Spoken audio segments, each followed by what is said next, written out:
Olá pessoal, bem-vindo, obrigado pela atenção de cada um junto ao tutorial e dando continuidade à nossa adaptação para a interface prevista da versão 2.80 do Blender. Lembra vocês que essa é uma versão experimental, até que saia a versão oficial pode haver muitas mudanças em relação a essa interface. Mas vamos lá, para entendimento vamos saber hoje sobre os overlays, que é essa opção que fica aqui no menu superior da janela 3D View. Eu posso utilizar esses overlays tanto no modo objeto como no modo de edição. O que significa isso? Se eu vier aqui no menu superior, clicar nesse botãozinho aqui à direita de Overlay, eu consigo habilitar ou desabilitar todas as informações pertinentes à área espacial. Clicando aqui, eu volto às informações de forma automática. Para eu fazer a desabilitação dessas informações, eu tenho como fazê-lo de forma individual. Então é só clicar nessa caixinha Overlays, vocês vão ver que eu tenho como desabilitar funcionalidades individualmente. Exemplo aí do Gizmo, que é a nossa navegação colorida que fica aqui no canto superior direito, onde eu posso habilitá-lo ou desabilitá-lo da nossa área de trabalho. Posso também desabilitar as guias, a exemplo da grid, que é a nossa superfície imaginária. Essa grid eu tenho como alterar a escala dela para torná-la maior ou menor, dividir em maior número ou menor número. E eu posso também desaparecer com essas linhas imaginárias que representam os eixos. Então, clicando aqui em Overlay, eu posso clicar em X e Y e tirá-los aí da área de trabalho. Se eu quiser mantê-los, clico em X e Y. E aqui eu posso também colocar mais uma linha que não aparece no modo inicializável, que é o eixo Z, que vem de cima a baixo. Vou mantê-lo aqui na parte normal. Em Teste Info, eu consigo habilitar e desabilitar aquelas informações que estão ali no canto superior esquerdo, onde eu tenho lá User Perspective e Collection Cube. Isso quer dizer que eu tenho a informação do ponto de vista que eu estou trabalhando na área, que é a perspectiva de usuário, e o objeto que está selecionado nesse instante é o objeto cúbico. Então, clicando aqui, eu desabilito essa informação ou habilito se quiser. Eu posso também desabilitar o cursor 3D, que é esse tiro-alvo onde eu tenho como clicar na área espacial para adicionar novos objetos ao projeto. Clicando nele, vocês vão ver que o tiro-alvo some. Em Annotations, eu tenho como habilitar e desabilitar qualquer anotação que eu tenha feito aí com o Grease Pencil, que é o lápis de cera. Exemplo, vamos usar aqui o lápis de cera, clicando no ícone, Annotation, eu vou fazer um risco qualquer aqui na área. Essa é uma anotação feita pelo Grease Pencil, que está aqui no canto esquerdo, na barra de alternância. Se eu não desejar ver essas anotações, eu venho aqui na opção Annotations, clico e eu desabilito de forma temporária. Posso habilitá-lo novamente. Vamos apagar aqui. Vou usar a borracha, botão esquerdo do mouse e vou passando sobre o risco. Voltando ao Overlays, nós temos também como desabilitar ou habilitar outros objetos que estão pertinentes aí aos objetos que fazem parte do projeto ou foram selecionados para tal. Exemplo de objetos extras, podemos habilitar o que irá aparecer ou não. Os Relationships Lines e os Outline Selects. Podemos desativar a seleção ou ativar a seleção do que está selecionado. Temos também como observar os bores, que são os ossos de animação, que irão aparecer ou não. Os Motion Paths, que são os caminhos de animação. E temos também como habilitar ou não o ponto de origem, que é aquele pontinho que está lá dentro do cubo, que é onde vai acontecer todo o processo de transformação do objeto, seja de deslocamento, de rotação ou de redimensionamento. Se eu habilitar isso aqui, eu tiro essa visão do ponto de origem. Clicando, eu tenho. Se eu quiser ver os pontos de origem dos demais objetos, como já não bastasse, eu posso vir aqui, clicar e vocês vão ver que lá na câmera irá aparecer o ponto de origem dele. Se eu desabilitar, somente do objeto selecionado aparecerá. Aqui também, pessoal, eu tenho como selecionar a opção Geometria, onde eu tenho como alternar a constante do objeto Wireframe, que pode ser mais intenso ou menos intenso. O Backface Quilling, ele representa aqui o modo de exposição de uma malha que esteja sobreposta à outra. Isso é muito bom para ser utilizado no processo de retopologia, na modelagem de personagens. E o Face Orientation vai nos permitir a gente utilizar aqui a observação das orientações de face. Esse processo de sobreposição ele é diferenciado no modo Edit Mode. Vamos lá, vamos voltar para o Edit Mode. E vocês vão notar que, além daquelas funcionalidades anteriores, nós vamos ter outras funcionalidades acrescidas. Aqui eu posso utilizar o Hidden Wire para esconder toda aquela parte superficial do objeto. Posso habilitar o grupo de vértices que esteja sendo funcional no momento. Em Measurement, eu posso, vou aproximar aqui para vocês verem, utilizar essa opção para habilitar as medidas que sejam de arestas, por exemplo, de faces, ângulos de faces e ângulos de arestas. Eu tenho também como prever aí como é que sairão as normais pelas vértices. Veja que eu cliquei nessa opção e surgiram as setinhas. Essas setinhas eu posso aumentar aqui, vocês vão ver que surgem algumas linhas azuis, que é justamente o indicativo para onde está apontando essas vértices. Se eu quiser alterar para o modo de arestas, vocês vão ver como é que estão apontando as arestas aí, as suas normais.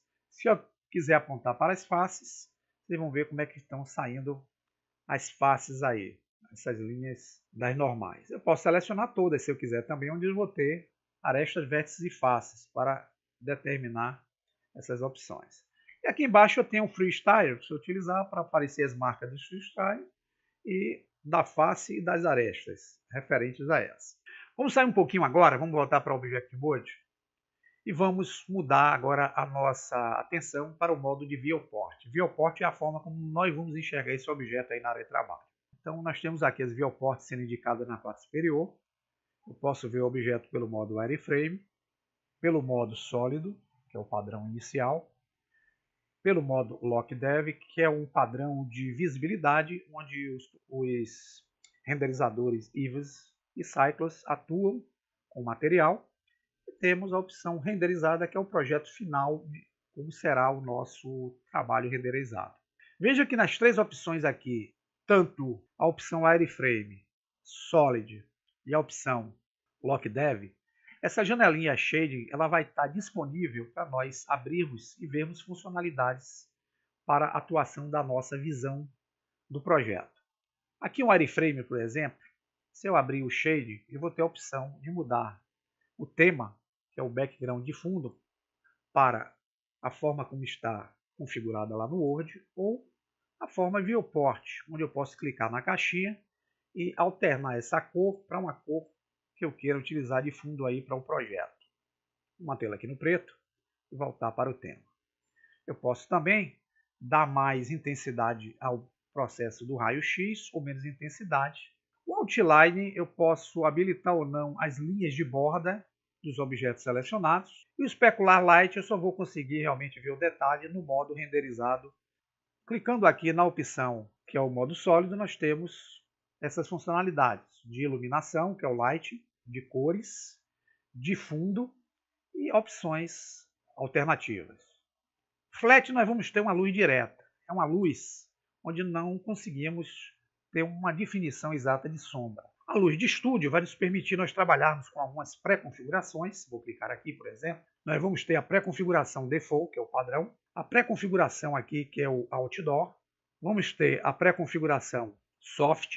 Temos a pré-configuração Studio. E temos a pré-configuração do tipo Warm. Se eu quiser adicionar ou mesmo criar as minhas pré-configurações, eu clico nessa caixinha de configuração e vai abrir essa janela aqui no Blender Preference, onde vocês podem adicionar Matcaps, LockDevs e adicionar Studio Light. Outra informação aqui é o X-Ray. Veja que eu posso dar mais intensidade ou menos intensidade na condição do raio-x aplicado aí ao objeto. Aqui na opção sombreamento, eu vou desabilitar o X-Ray. Eu tenho como mexer no processo de iluminação junto aí ao objeto selecionado ou ao projeto. Aqui em Cavity, isso aqui vai ser interessante que nós tivermos objetos com ranhuras para fazer com que a gente enxergue de forma mais intensa os relevos. A Outline vai permitir que a gente altere as linhas de contorno. Eu posso vir aqui, por exemplo, em Outline e posso utilizar cores diferenciadas nesses contornos do objeto para tentar identificá-los aqui. Vamos dar a tecla Alt A aqui para desativar. Vocês vão ver aqui uma linha de contorno preta mais azul, na verdade que eu estou utilizando, mas eu posso alterar essa linha de contorno para que ela fique vermelha, verde, à medida que a gente vai alterando aqui. Vocês não estão dando para enxergar que a linha é muito fina do contorno. Vou mantê-la aqui no preto, que é o padrão. E o Specular Light, pessoal, se eu tirar, eu deixo de ter aquele efeito, que é aquele pontinho luminoso, como se fosse um ponto de luz, em que a superfície absorve e expele. Na funcionalidade Matte Cap em Light, vocês vão ter alguns Matte Caps que são texturas realísticas para nós usarmos aí nos objetos, para termos a sensação de como sairia o nosso processo de modelagem. Nós vamos experimentar resultados diferentes. Nós vamos ter a sensação utilizando esses Matte Caps para tal. Se eu pegar, por exemplo, aqui, eu vou apagar esse cubo, eu vou selecioná-lo, vou usar o botão direito, Delete, e vou adicionar com Shift A uma Mesh Monkey. Vou suavizá-la com Shade Smooth. Veja que aqui o Matte Cap está interagindo para eu ter uma ideia de como é que sairia esse objeto utilizando esse recurso do Shade. Posso usar uma outra textura aqui, por exemplo, para poder ir observando como é que funcionaria o processo de renderização durante o processo de modelagem com determinadas funcionalidades. Quanto às cores do objeto, vamos voltar aqui ao nosso modo normal, que é o Studio. Nós podemos usar Single, onde nós temos como alterar as cores dos objetos selecionados para termos ideia de como é que sairá o nosso sombreamento. Material, Random e Texture. Esse Random aqui, se nós tivermos diversos objetos sendo utilizados na área, cada objeto vai ter aqui uma cor aleatória para a gente ter ideia de sombreamento. Aqui em Background nós temos como alterar a cor, vou deixar aqui no Single mesmo, tá? O Background nós temos como alterar aqui temas, que é esse tema da área Preview que nós estamos vendo aí. O ambiente é como o ambiente vai estar configurado. E aqui é Viewport, que é uma forma de nós mudarmos esse fundo de forma individual. Para nós trabalharmos aqui do modo desejado. Então, vamos voltar aqui à nossa condição tema. Vindo aqui agora para o modo, que é o modo Lock Dev, nós vamos ter aqui, ó, luzes de cena e tenho cena do mundo interagindo aí no objeto. Se eu desabilitar a cena de mundo, vocês vão ver que tem umas pré-configurações de HDR. Eu posso clicar aqui e as HDRs que eu tenho aqui vai me dar a condição de vê-lo através de um ambiente como se fosse ambiente florestal, como um ambiente sendo visto pela noite, um ambiente meio-dia, um ambiente de estúdio e tenho como ver um ambiente pôr de sol. Se eu aumentar ou diminuir aqui, eu tenho condições, ó, de alterar a rotação desse efeito HDR aqui. Background ao fundo, eu posso alterá-lo ou dar mais intensidade aqui no fundo. Fica aí uma noção do que é que significam esses recursos aqui na janela 3D View e vamos aguardar o próximo tutorial com mais informações sobre a interface. Agradeço a atenção, forte abraço e bom final de semana a todos.